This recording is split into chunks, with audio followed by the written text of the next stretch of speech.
bringing through your radio in-depth reporting of stories that helps you to develop a deeper understanding of issues.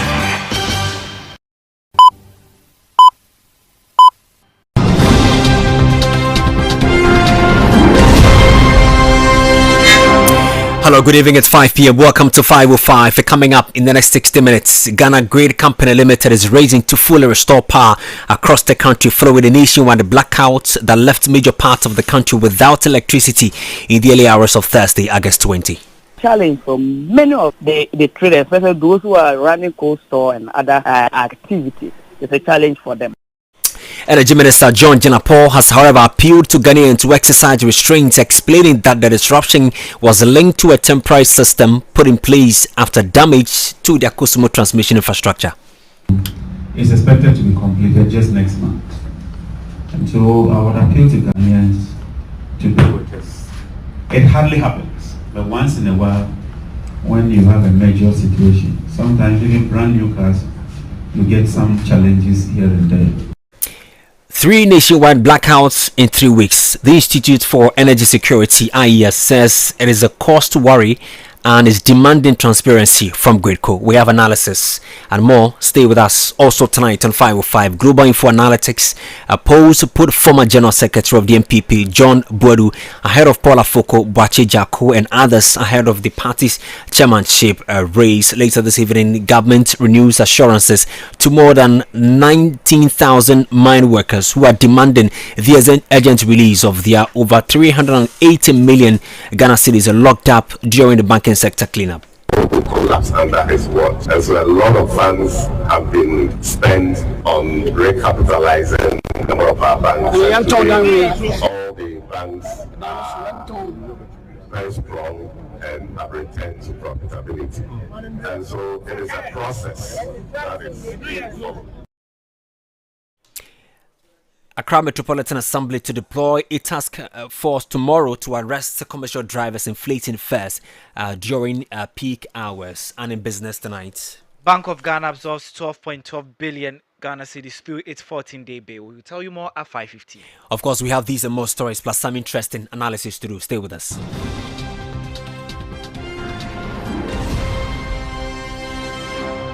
And this bulletin is coming to you live from our studios here at digital address 0042359 North Laboni. Third Daddy Walk on Class 91.3 FM in Accra.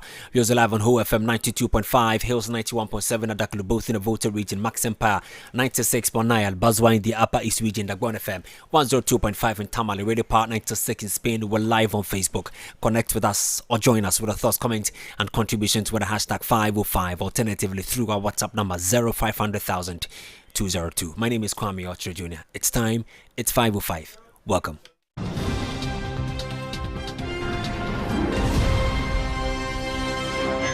505 is always brought to you by MTN everywhere you go. Now to the very first story. The Ghana Grid Company Limited is racing to fully restore power following a nationwide blackout that left major parts of the country without electricity in the early hours of Thursday, August 20, 2026. The outage, which occurred at about 4:30 a.m., affected several parts of the country and disrupted electricity supply to homes and businesses. Gridco attributed the interruption to a fault on the Akusumo Volta transmission lines, with restoration efforts subsequently launched to bring the affected parts of the national grid back online. The developments has renewed concerns about the stability of Ghana's power system, particularly following another nationwide blackout on July 29, 2026. As it stands, some parts of the country have received power, but other parts are not. Listen. Charles, yes. Here is actually the Upper East region. Yes. As I'm speaking to you now, I'm currently in the China Paga constituency, or Paga to be precise. That's the Katsina and Kana West district. And I must say that the entire Upper East region is still off. What is the issue? We are yet to even get a formal communique from the NETCO, because we are getting our power from the NETCO. We are yet to get a communique, but as social media enthusiasts, we are also getting the information from social media that there's an issue at the Akusombo or whatsoever. That's what we are getting. But for businessmen, and today is Bolka Market. That's the regional capital. Today is the Bolka Market, and you know how traders will want to use light and do their daily activities and all. So it's a challenge for many of the traders, especially those who are running cold store and other activities, it's a challenge for them. So that's my colleague Moses Sapia in the Upper East region, sharing that report earlier on 12 Live. That's in the Upper East region. So that's the situation in Upper East region. But I am told that in my Kaswa Republic, there is lights in that community, and also some party in Accra. There are lights, cantonment, for instance, here. We know that we do have lights. We're trying to speak with other correspondents in the Ashanti region, the Volta region, the Central region, and the Greater Kaswa as well, to also get the latest information. But we know that here, some party in Accra, cantonment, and its surroundings, we have light. Kaswa has light. Some parts of Cape Coast, we also understand, do have light. So we're trying to get our correspondents to get vivid reports from the ground. But the Minister for Energy and Green Transition, John Jnr, has appealed to Ghanaians to exercise restraint, speaking at the commissioning of a new office complex for the Public Utility Regulatory Commission, PURC. Dr. Jnr explained that the latest outage was linked to a temporary arrangement put in place after the Akosomo transmission infrastructure was severely affected by an earlier incident. He said government had initially been faced with two options: shut down the Akosomo plants for about 6 months to rebuild a control center completely, or introduce a temporary system to allow the plant to continue supplying power while permanent works were undertaken. We had a bit of some disturbance with power supply. When we had a major incident at Akosomo, after meeting the engineers, we had two options: either to shut the plant down and build the control center in its entirety, which meant that the plant would have been off for 6 months, or put in this temporal structure or temporal mechanism and restore the power, albeit knowing that it would be a bit fragile. As minister, I had a decision to make, and I decided that we should go by a temporal measure whilst we put in place a permanent solution. And so engineers working around the clock have improvised a system to supply power from Akosomo. And for some months now, it has largely held. But because it's a temporal measure, occasionally when there's some frequency disturbance, it takes off Akosomo immediately to protect the system. And we are aware, and I did explain, but fortunately, the work that is being done to build the center or the control room is expected to be completed just next month. And so I would appeal to Ghanaians to be with us. It hardly happens, but once in a while, when you have a major situation, sometimes even brand new cars, you get some challenges here and there. But let me appeal to Ghanaians that please bear with us. It was a very complex situation. We needed to think outside the box and come up with an innovative solution to hold power stability. It's true, today we had about 1 hour outage to about 1.5 hour outage for some parts of Accra and some parts of the country. But I can't compare that to having 6 months of Akosomo perpetually down. And so in as much as I feel it's when you have even 1 minute or 1 second of outage, this phase is just a temporary phase. I'm sure that by next month, we'll switch back to the original plan and we'll have a much more resilient power supply situation. I'm only happy to note that despite the challenge we had this morning, GRIDCO has largely restored power to almost all parts of the country. And those who haven't gotten power yet, I can assure you, it's very temporary. I mean, it will be restored as soon as possible. So it's temporal. It will be restored as soon as possible. That's the assurance coming from the Energy Minister, Dr. John Abdullah Jnr there. But let's listen to some of the residents who spoke with my colleague Solomon Ahiable in the Volta region.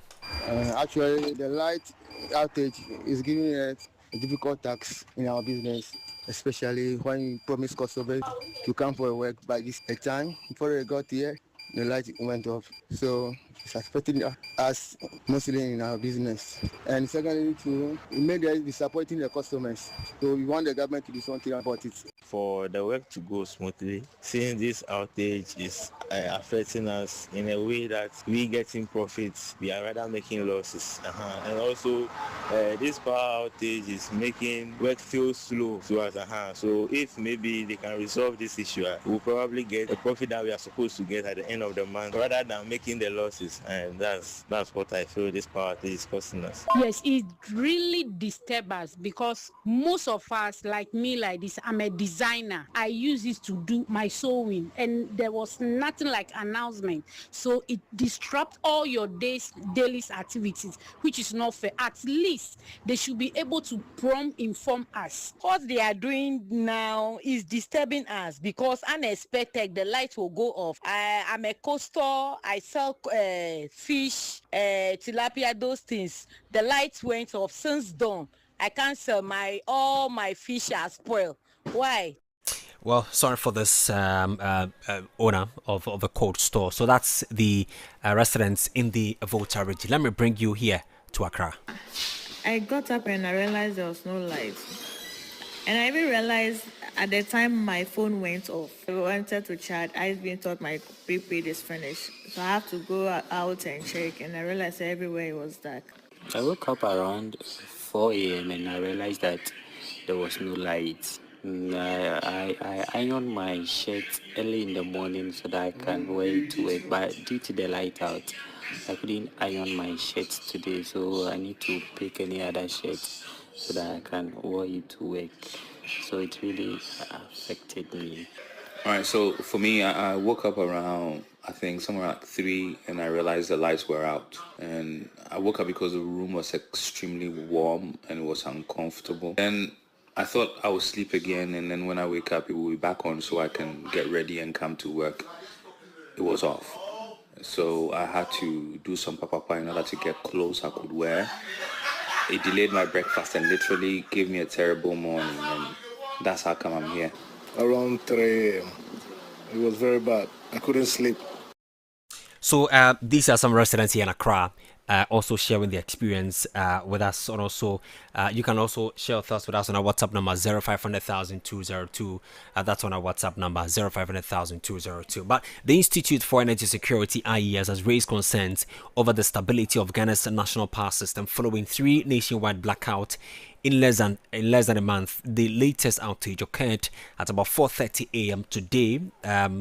After a major fault on the Kosovo Volta transmission lines, according to IES. In a statement issued today, the Institute described the recurrence of nationwide outages as a cause for worry and called on the Ghana Grid Company Limited, that's GRICO, to conduct an immediate technical assessment and publicly disclose its findings. The IES recalled that several generating plants tripped across the national power system. Unfortunately, we can't connect with Prosper Smith, who is a researcher with the Institute for Energy Security. This is 505 here on Class 91.3 FM in Accra, across the country and across the world on classmline.com.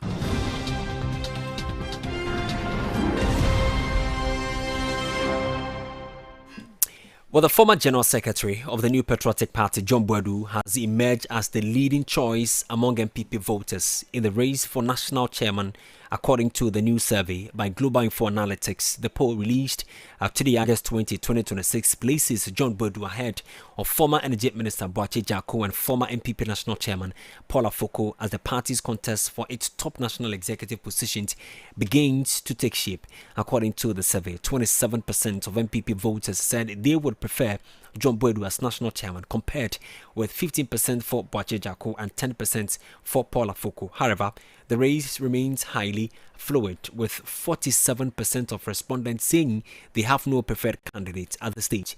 The large undecided bloc could therefore play a decisive role as the contest progresses. The findings suggest that while Boadu currently holds a clear lead, a significant portion of MPP voters remain open to persuasion, leaving the race far from settled. The wait continues for more than 19,000 mine workers whose savings have remained locked up for years, even as government renews assurances that the issue will finally be resolved. The affected funds include Provident Fund contributions, welfare savings, leave savings, personal investment, and several packages, with the Ghana Mine Workers Union estimating that more than 380 million Ghana cedis belonging to its members remained locked up as of October 2025. The union says the funds are trapped in distressed financial institutions affected by the Bank of Ghana's financial sector cleanup, including seed funds, savings and loans, and JSLAS Financial Services. The General Secretary of the Ghana Mine Workers Union, Abdul Mumin Bana, says members have exercised patience since 2021 following repeated assurances from governments and the Bank of Ghana that the outstanding issues would be resolved. The union has now petitioned the Finance Minister, the Governor of the Bank of Ghana, and the Minister for Land and Natural Resources, demanding the immediate release of the funds. The Ghana Mine Workers Union says the continued delay is causing severe financial hardship for affected workers, including retirees, redundant workers, widows, and their dependents. It is warning that if the matter is not urgently resolved, the growing frustration among members could lead to demonstration and industrial action across the mining sector. The General Secretary of the Ghana Mine Workers Union, Abdul Mumin, spoke on behalf of the union. Listen. Minister, I'm sure you are aware that the mining industry contributes is the largest contributor of your foreign exchange earnings. And I'm sure you are also aware that the exchange rate is where it is today because of the sweat of those of us in front of you. If you are using some dollars, it's your budget. Thanks to the mine worker. Today, thanks to the mine worker who works in the bowels of the earth. I don't know how many of you on this side of the divide have worked underground before. But if you work underground, not even the military will come close to you. And that is why we survive every day of our lives. 19,000 of our members are living under pain and frustration. They pay the medical bills. They pay school fees. What have we done wrong? These are our hard-earned monies that we have put together. And we trusted the system, which is governed by you and your government. We trusted that you will keep our money safe, you will invest it, and when we retire, we'll get our monies and use it for the good of ourselves and our families. Unfortunately, all this money is locked. Our 350 million Ghana cedi funds locked with these distressed institutions. We are here as National Executive Council. Maybe the next time we are here again, 19,000 of these members, their families, their wives, their children, their husbands, their girlfriends, their uncles, their grandfathers. So that's the General Secretary of the Ghana Mine Workers Union, Abdul Mumin Bana, speaking during the petition presentation. This is 505 on Class 91.3. I take a break. I'll be back shortly.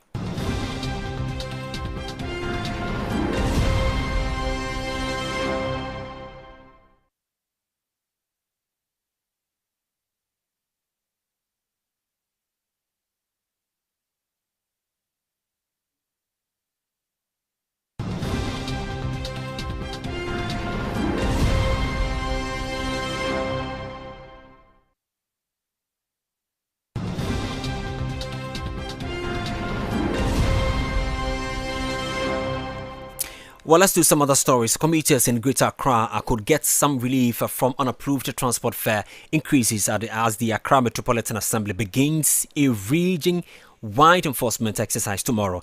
The Assembly says a specialized security task force will be deployed to transport terminals and onto commercial vehicles to monitor fares being charged by drivers. The task force will target drivers charging unapproved fares and alert rapid response teams to apprehend those who flout the approved rates. The exercise will cover transport routes across Greater Accra, particularly during morning, afternoon and evening rush hours. The public relations officer for the Accra Metropolitan Assembly, Gilbert Ankara, spoke to Class News about the plan enforcement. Listen.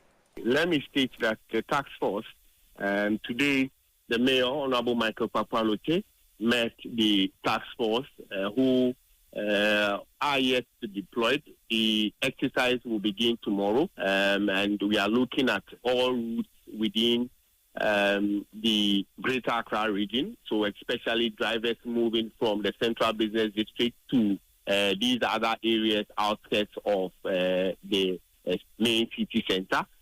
We are also looking at areas, drivers moving from, let's say, from Circle to Kaswa, from Circle to Medina. So all the transport terminals that we have within the jurisdiction, the task force will be deployed.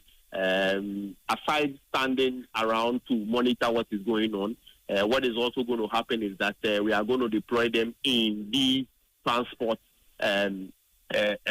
vehicles so that at least they are able to monitor whatever fares that will be charged, and if the fares are part of those unapproved fares, quickly they would have to call the rapid response team who have been positioned across the entire region. And let me say that the Mayor, Honorable Michael Papalote, is working closely with all the MMDAs, all other municipal chief executive officers to ensure that this exercise is carried out.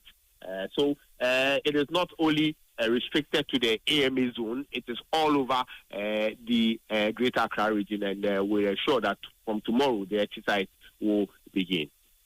What time tomorrow, please? From tomorrow, so we are hoping that, especially looking at the rush hours, so if it's in the morning, if it's in the afternoon, and in the evening, we are going to ensure that these men are out there to apprehend drivers who are charging unapproved fares.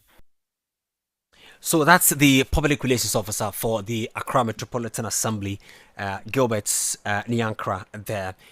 Well, let me take you to the court, because the lawyer for the Member of Parliament for Ofuasa Yebi, Frank Davies, has maintained that the Attorney General should not be representing the Chief Justice in the suit challenging the constitutionality of an administrative warrant issued by Chief Justice Paul Bafo-Boni. Speaking after Thursday's proceedings at the Supreme Court, Mr. Davies argued that because the Chief Justice had been named substantively as a defendant, he ought to have separate legal representation. He contended that allowing the Attorney General, an arm of the executive, to represent the head of the judiciary raises serious questions about the constitutional principle of separation of powers. Listen. Legal point in court. It is up to the judge to agree or disagree with you. So if he has decided that that position did not sit well with him, well, that is his ruling. But we are still convinced that the Attorney General, in the special circumstances of this case, should not be the one to be representing the Chief Justice, because the authorities I quoted clearly were to the effect that where the Chief Justice is named substantively as a defendant in a matter, the Chief Justice should have lawyers of his own choice, not the Attorney General's office. Because if a member of the executive, the Attorney General is a branch of the executive, if a member of the executive sues the Chief Justice, would the Attorney General be representing the Chief Justice? What then do we do about separation of powers? The Chief Justice heads an independent organ of the state, the judiciary. We have the judiciary, the legislature, and the executive. They are supposed to be independent organs of the state. So where there is a conflation of the duties of the Attorney General's office and that of the Chief Justice. Is that not a conflict? In any event, let's talk about the substantive matter. He has ruled, so we will advise ourselves going forward. So that's lawyer for the MP for Foster Yebi, Frank Davis there. Let me speak with my colleague who joins me in the studio. That's our court correspondent, Mami Abba. Brew. Abba, good to have you on 505. What more can you tell us? Alright, KOJ. So the Member of Parliament for Ofuasi Irebi Kojo Opon Kroma filed an application at the Supreme Court on Friday, August 14, challenging the constitutionality of administrative warrants which was issued by the Chief Justice Paul Bafoboni, directing selected High Court judges to sit and conduct criminal trials during legal vacation. And so, as we know, for about 2 weeks, Justice Francis Achibonga has been sitting for both cases involving the former National Signals Bureau CEO Kwabena Edubuahin and also the former Bafastock CEO Hanan Abdul Wahab. And we realized that this week during proceedings involving these cases together with the Untimi case that happened yesterday, all these cases have been adjourned to a later date pending the determination of the Supreme Court's decision on this particular injunction which has been filed by the legislator. And so in court today, the defense lawyer led by Frank Davis raised concerns about why the Chief Justice was not represented in court, and the Deputy Attorney General, Justice Shremsai, argued that the Attorney General is mandated to represent the Chief Justice and other government officials in such cases. And so Frank Davis spoke in regards to that in an interview after the court proceedings today. And so Justice Poaman overruled that objection and called the defense lawyers to present their case before the court. And so the defense argued that the warrant issued by the Chief Justice to allow trial to proceed during legal vacation would not be fair to the accused persons and also to their lawyers who may be engaged during this legal vacation. Now, the defense lawyers also raised arguments that sitting during legal vacation, according to the Constitution, it's only in relation to urgent cases and not to conduct trial during legal vacation. So that is what happened at the Supreme Court today. I see. The case which was adjourned to tomorrow, what should we expect? All right, so the presiding judge, Justice Scott Poaman, adjourned the matter, and so KOJ, we are expecting to hear the ruling on this particular matter at 10 a.m. tomorrow at the Supreme Court. Right, Abba, thank you so much for coming through with what we should expect tomorrow. Nanajiman Prempe is here to bring us business.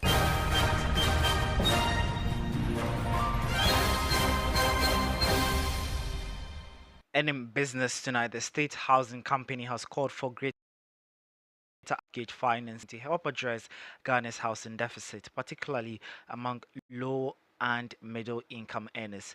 Speaking at the signing ceremony of a memorandum of understanding between the State Housing Company and Absa Bank Ghana on mortgage financing, the managing director of the State Housing Company, John Sharif Bawa, said majority of Ghana's housing deficit is concentrated at the lower end of the market. States around the country, not just in Accra, but at least every capital city you go to, there's an estate. And once you see estates, it's a state housing footprint. And so I think that we share that common history. One of the things about this 1.8 million housing deficit is that a lot of people focus on the number from the top. The reality is that majority of that deficit lies in the bottom end of the pyramid, not the top end. And today, I comfortably say 95% or more of the developers building houses today are catering to that top 5%. And that is where the biggest opportunity lies. So you heard John Sharif Bawa, who is the managing director of the State Housing Company Limited. The Minister of Energy and Green Transition, Dr. John Abdullah Jnr, has announced that Ghana is working to begin exporting electricity to Nigeria as part of efforts to establish Ghana as a major energy hub in West Africa. According to him, Ghana has already established electricity export arrangement with neighboring countries on the continent. Dr. Jnr said Nigeria is in line to become the latest country to receive power from Ghana.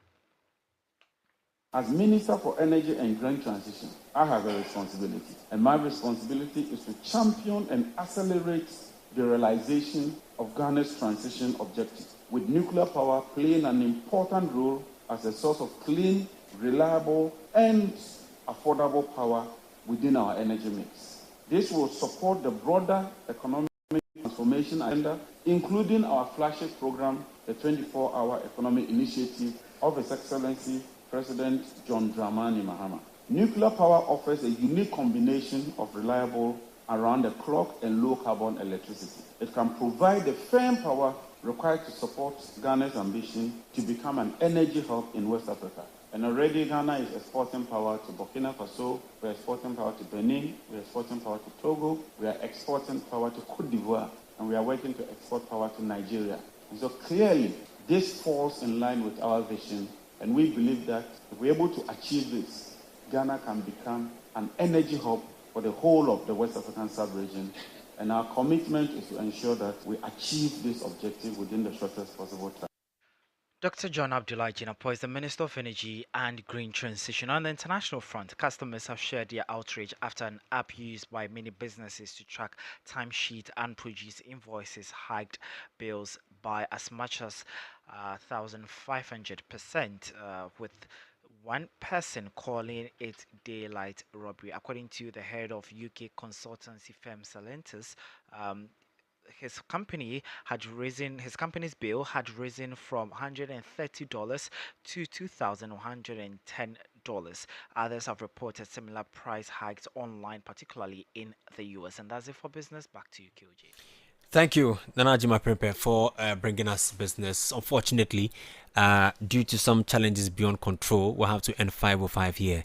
A pleasure coming your way in the last 30 minutes. My name is Kwame Okyere Jnr. We'll do the same time tomorrow at 5 p.m. Good evening, good night.